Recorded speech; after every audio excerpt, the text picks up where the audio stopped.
How is it you engage in that type of race propaganda, that racial separatism, that racial hostility? How is it we expect to have a cohesive military force coming out of training like that?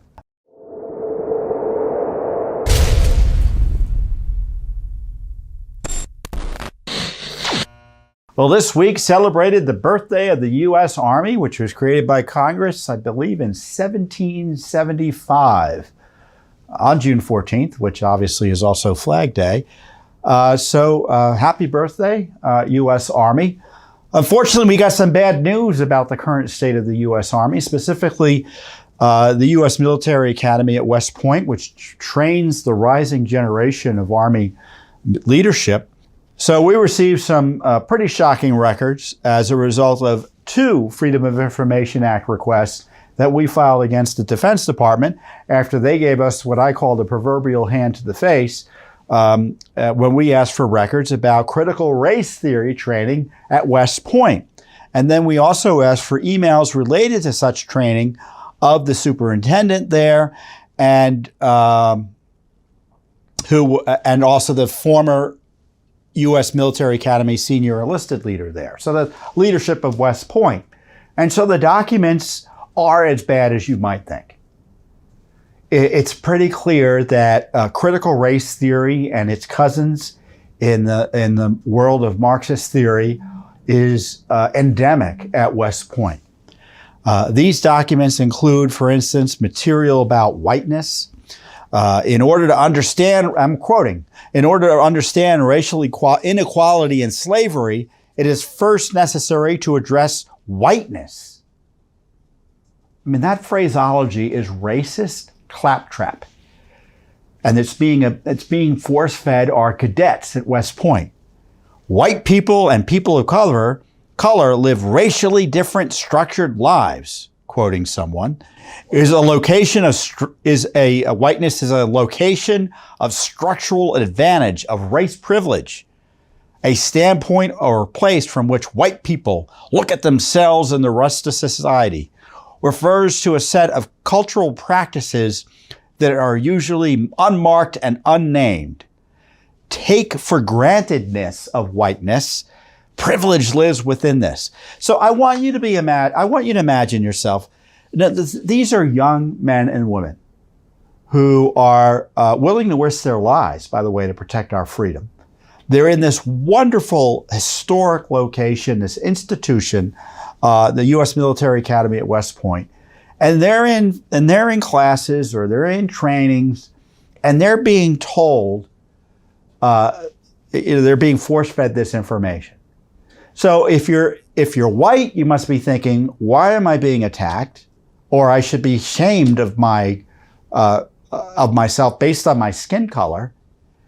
And if you're black, you must be thinking, oh, my colleagues must be terrible because if this is what I'm being told about what is their fundamental flaws. How is it you engage in that type of race propaganda, that racial separatism, that racial hostility? How is it we expect to have a cohesive military force coming out of training like that? Now, those of you who have served, and I know we have a lot of veterans and a lot of senior folks who have been in the military. I don't mean senior in terms of age, but folks who have risen to significant positions in the military, because I hear from you. You know what I'm talking about. And this is so destructive of our military. It's infuriating. And the wonderful thing about Judicial Watch is I kind of know what's going on. We all know what's going on, but we can expose it. And it only can be stopped, in my view, if it's exposed. A slide in the materials is titled By the Numbers and has a graphic titled Modern Day Slavery in the United States. All caps. Our draft release, these documents will be coming out next week, by the way. It's emphasis in the original, right? That's the language we use. Emphasis in the original. We have our cadets at West Point being taught there is modern day slavery in the United States of America. What is going on? And then it lists all these horribles that supposedly blacks suffer here in the United States. I'm not going to go through them because it's all false or questionable. Students are instructed that critical race theory, and they're trying to defend critical race theory in here, grows out of the field of law and studies the way that racism is built into and reproduced through the institutions that organize everyday life. So that means America is racist and needs to be destroyed and remade, right? That's the Marxism I'm talking to you about. Another presentation is titled Education and Work Inequality, in which one slide has a text box saying, Race and the Invisible Hand. I guess there's some invisible hand causing racism. I don't know what that is. How white networks exclude black men from blue-collar jobs. Again, one race is terrible, another race is a victim. And I suspect that's not your personal experience, black or white. But it's being force-fed our rising leadership in West Point.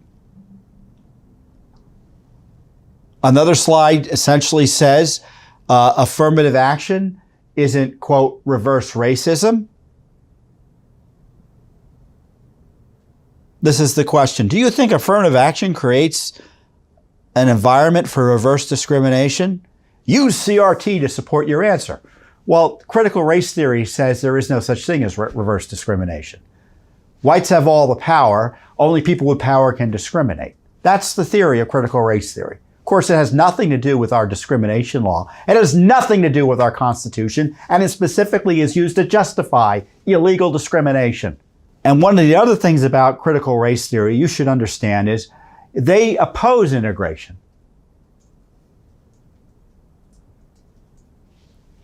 Indeed, there's a slide that cadets are force-fed here. Conundrums of integration. Oh, conundrums of integration. Can you imagine if a white politician in a certain part of the country said conundrums of integration? They'd be excoriated. Probably rightly so, right? Here you have the left attacking integration. And of course, integration, what that means is that you can't treat people differently under law according to race.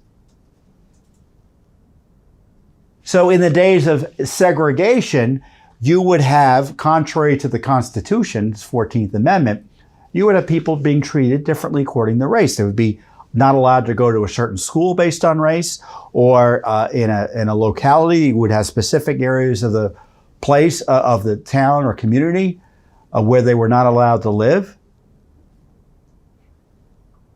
You know, that's segregation. Now, the left doesn't believe that segregation's bad anymore. They're embracing it, even though it's anti-constitutional. This is the question they ask. What is the difference between desegregation versus integration? You can hear that? How would you apply a tenet, it's supposed to be tenet, of CRT to this idea? Another slide titled Critical Race Theory and Policy describes critical race theory as having the following attributes, all of which, of course, are positive in terms of advocating for critical race theory. Racism is ordinary. It's part of the daily life of America. Race is socially constructed. I mean, you know, that's so far crazed in terms of being, only an academic could believe that. And I'm not going to try to explain it because I think my head would explode just trying to describe the Marxist take on socially constructed biological characteristics. Race is a biological characteristic. How is it socially constructed? White Americans have primarily benefited from civil rights legislation. So our people at West Point are being told that civil rights legislation has benefited whites more than minorities. Who's running the West Point? Congress ultimately is responsible. The commander-in-chief is responsible. Defense Secretary Lloyd Austin is responsible. The leadership of the military that allow this garbage to be directed at our young people coming into the military and the training in the military academies. You can bet this is all over, by the way. I mean, if you think this ends at a military academy at West Point, obviously it's going on over in Annapolis or out in Colorado where the Air Force Academy is.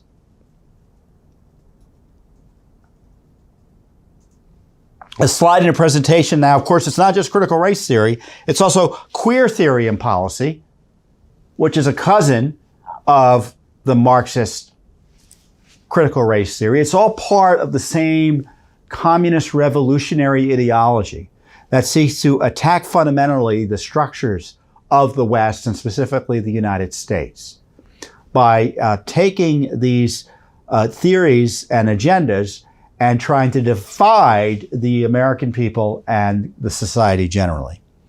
And they're also being, as I said, force-fed here, critical race, a queer theory and policy. So here's what they say what queer theory is.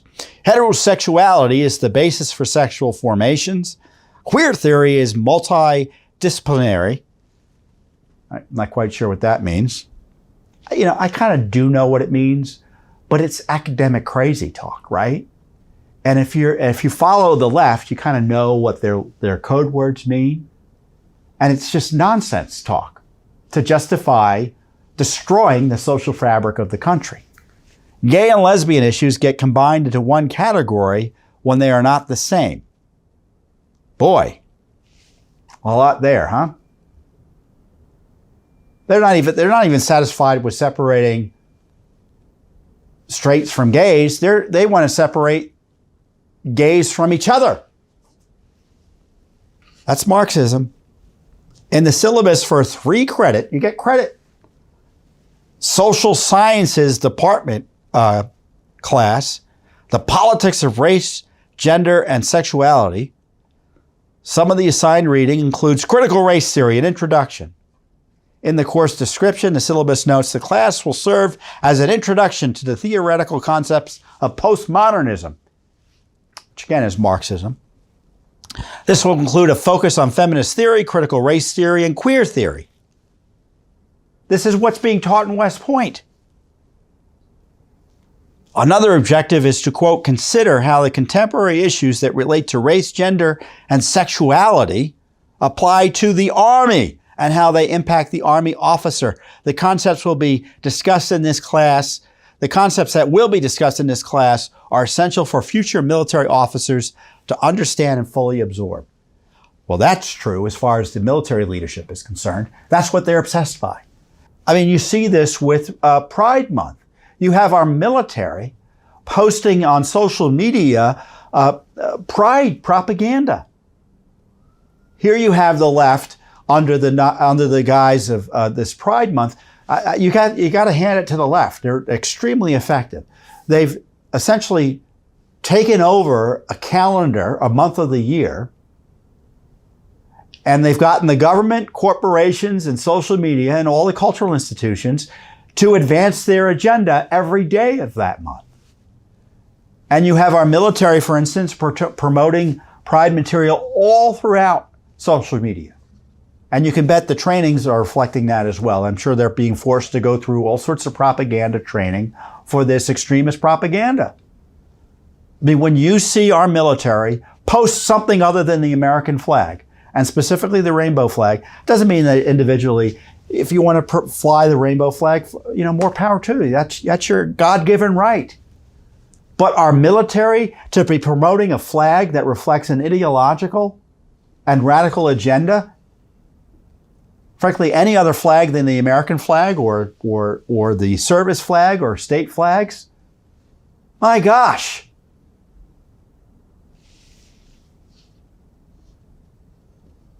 Our military is under attack from within. These documents show racist, anti-American CRT propaganda is being used to try to radicalize our rising generation of leadership there in West Point. Now, I consider critical race theory to be a fundamental threat to our constitutional republic. It's been embraced. It is the guiding principle of the Biden administration. They say it's their guiding principle, so it's not my characterization of it. You can go and look it up. They say everything we do, we have to consider all of these factors, including critical race theory or variations of it. If they don't use those three words, they use the theory generally, using other words. So Judicial Watch is exposing this in the schools through litigation and FOIAs. We've been suing on behalf of teachers who have been punished as a result of standing against this radical propaganda. And obviously we're exposing it in our government, in which, where it is endemic. I mean, the pandemic we have to worry about is CRT. That's the pandemic. So Judicial Watch will continue to stand up for the rule of law here and our Republican form of government and our way of life. Marxists hate America. The revolutionaries want to overturn our system. And we're going to stand and oppose it and expose it wherever we can, hopefully with your support. So I thank you and there's plenty more of these documents available online at judicialwatch.org. And I encourage you to go online when they're available and share them and the other information you see on our website, as I said, at judicialwatch.org. Thanks for watching. Don't forget to hit that subscribe button and like our video down below.